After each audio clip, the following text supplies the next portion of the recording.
जी जी, इस वक्त हम कनारी बाजार में पंजाब ज्वेलर पर आए हैं जनाब। और आज हम आप साहब से मिलेंगे जनाब, के हमारे बहुत प्यारे आप साहब हैं जनाब।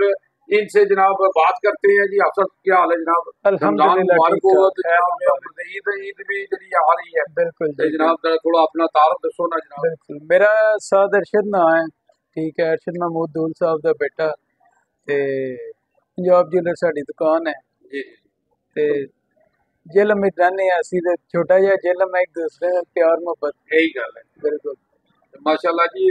जनाब जिहड़ा ना पंजाब ज्वेलर जनाब इन्हां ने ਜਿਹੜੇ ਨੇ ਦਾਦਾ जी दूल साहब माशाल्लाह ਉਹਨਾਂ ਦੀ शायरी भी बड़ी मशहूर है। हाँ बिल्कुल जी ते जनाब के अवाम ਨੂੰ के मैसेज देना चाहते हो ਤੁਸੀਂ? माशाल्लाह रमजान दी आमद है। ठीक है, आए है बहुत अच्छा गुजर रहा है। रमजान देखो एक बहुत बड़ी नेमत है साढ़े वास्ते, खास तौर ते मुसलमानां वास्ते।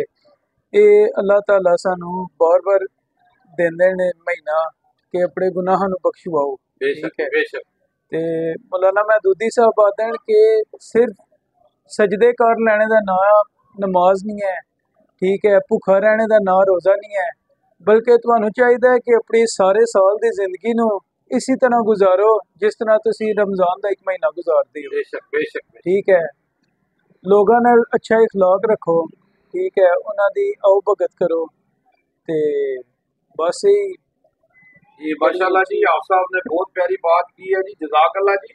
तो मैं कहूँगा जी कि देखिए ना, इस्लाम असल में इस्लाम ये नहीं है कि नमाज पढ़ लिया रोज़ा रख लिया। इस्लाम ये है कि हमने देखना है कौन भूखा है और बिल्कुल कौन ज़रूरतमंद है, उसकी ज़रूरत को भी पूरी करनी है। हमें चाहिए कि अपने पड़ोस में, जैसे कि हम आज ईद की शॉपिंग कर रहे हैं, हमें चाहिए कि हमारे जो पड़ोस में जो गरीब लोग हैं उनको नहीं भूलना चाहिए, उनका भी ख्याल करना चाहिए। बिल्कुल। हमें जनाब ये आज का मैसेज है हमारा, खुश रहें और खुशियां बांटें।